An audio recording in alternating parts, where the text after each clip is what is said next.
The public discourse is fixated on launch signatures and missile trajectories. This is a strategic misdirection. The primary threat is not a launch-on-warning scenario. The kinetic cost is too high, the outcome too predictable.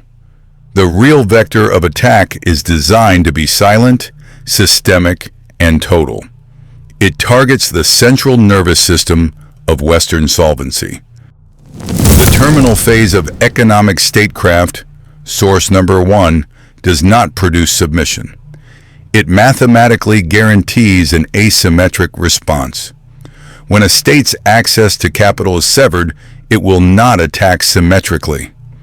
It will pivot to its primary leverage, creating a blind leviathan, a superpower stripped of its sight and hearing, rendered inert. Strategic analysts at RUSI and CSIS confirm this protocol. The most efficient method to neutralize a networked adversary is not direct force, but severing its data arteries. A coordinated attack on key subsea communication hubs and the kinetic or electronic blinding of satellite constellations achieves total strategic paralysis with a minimal physical footprint. It is the 21st century siege, executed in milliseconds. The result is not an explosion, it is systemic silence. Global financial markets freeze. Military command and control evaporates. Automated supply chains halt. This is the blueprint for turning an economic conflict into a multi-domain crisis. The ongoing probes, such as the Russian IL-20 surveillance flight intercepted by Japan source number 3, are not random provocations. They are mapping exercises, identifying the precise points of systemic failure before the trigger is pulled. The core motive is not ideology, it is solvency. The protocol known as economic statecraft is designed as a weapon of hybrid warfare to trigger a systemic liquidity failure within a target state. By attacking financial systems, supply chains, and currency stability, the objective is to bankrupt the competitor's regime, making the cost of governance and conventional warfare unsustainable. This manufactured economic collapse creates a critical domestic liability. According to CSIS analysis, a protracted, unpopular war becomes a catastrophic drain on political and economic capital. The state is no longer just fighting an external enemy, it is fighting against its own balance sheet. Every day the war continues. The risk of internal fragmentation and default accelerates. This is the inflection point. When a state's primary vector of power, its economy, is neutralized, it is not forced into submission. It is forced to pivot. A cornered entity will reroute its remaining national power into the vectors where it retains leverage. This pivot from economic defense to asymmetric offense is a mathematical certainty. Weakness forces this pivot. The objective shifts from winning the contained conflict to escalating the systemic cost for the attacker. The result is a launch-on-warning posture, but for economic threats. This explains the massive kinetic attacks on Ukraine's largest cities, an increase in kinetic cost. It explains the Russian IL-20 intelligence aircraft intercepted near Japan, probing a new geographic liability. It is the root cause for rising instability in Europe, leading to security alerts from the State Department. The motive, therefore, is to transform the battlefield. By expanding the conflict into new kinetic and geographic domains, the target state forces its adversary to recalculate. The endgame is to make the original economic attack so costly in kinetic and systemic terms that it will be abandoned. This is not de-escalation. It is a forced reappraisal through asymmetric escalation. The blueprint for asymmetric escalation is not theoretical, it is a function of pure economics. According to USI analysis, the kinetic cost-exchange ratio has been inverted. A state invests $5 million for a single main battle tank, a high-value, concentrated asset. The counterparty invests $500 for a disposable first-person view drone. This is not a fair fight. It is an asset liquidation protocol. This 10,000 to 1 cost disparity facilitates what analysts term the democratization of violence. The capability to neutralize multi-million-dollar platforms is no longer a monopoly of solvent superpowers. It has been distributed to any actor with minimal capital.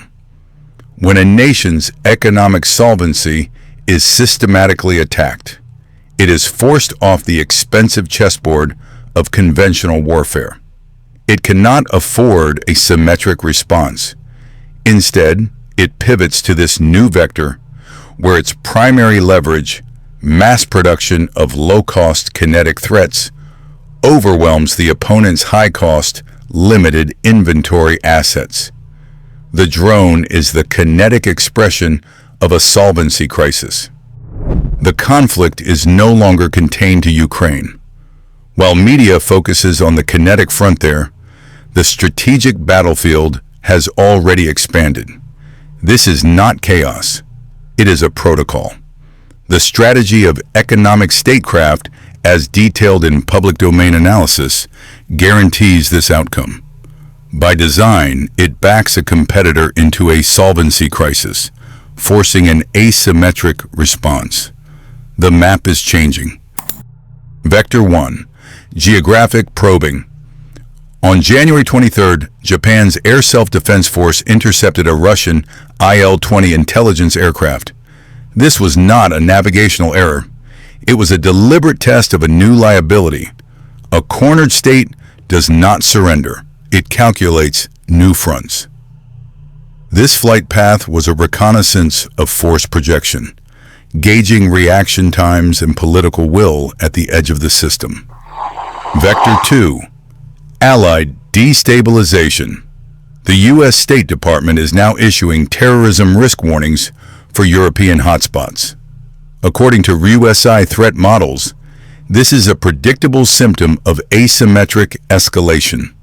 The objective is to increase the kinetic cost for allied states, draining security resources and eroding public stability. It transforms allied territory from a rear area support base into a contested front. This leads to the core mechanism, the proxy laboratory. Regional instability, from warnings in Canada to flare-ups in South Africa, must be recontextualized. These are not disparate local crises.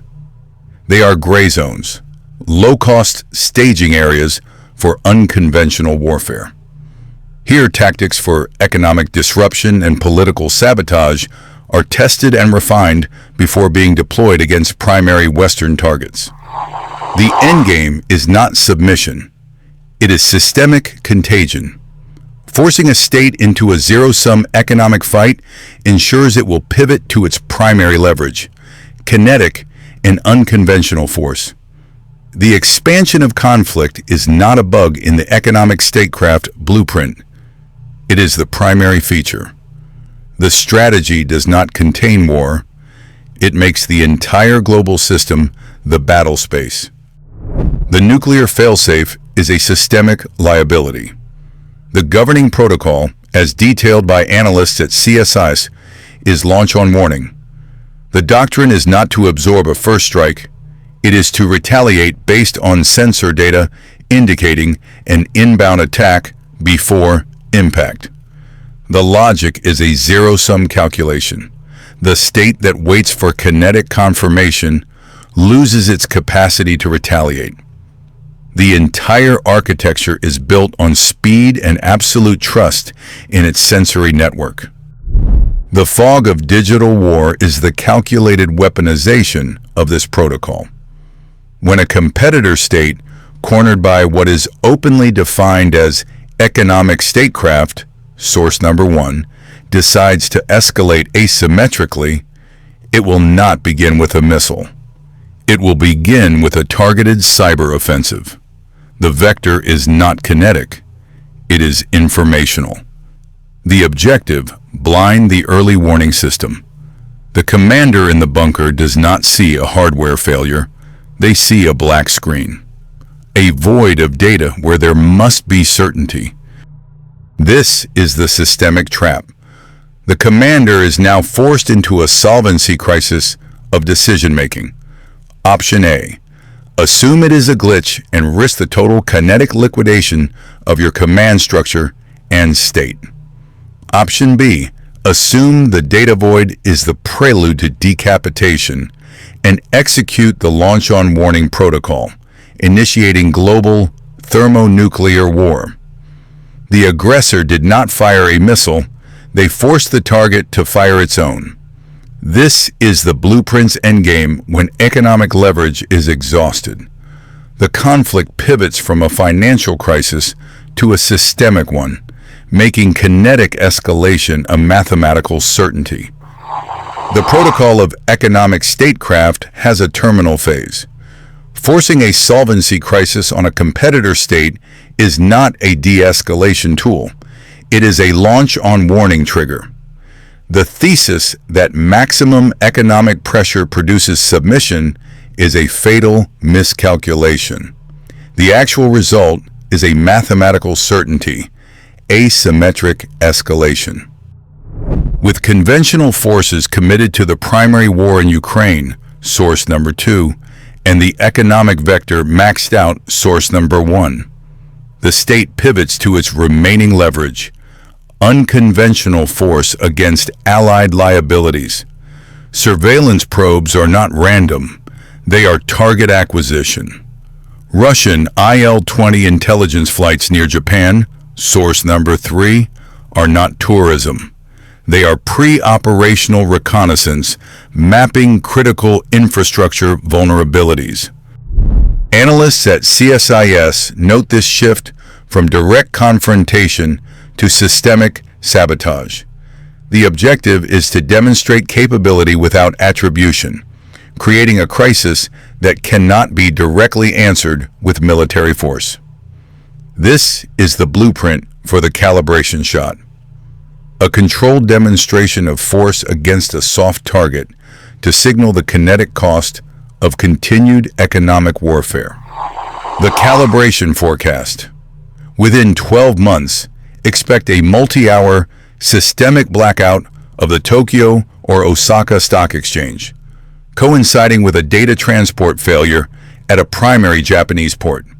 The event will be attributed to a cascading submarine cable failure or a solar flare anomaly. There will be no explosion. There will be no claim of responsibility.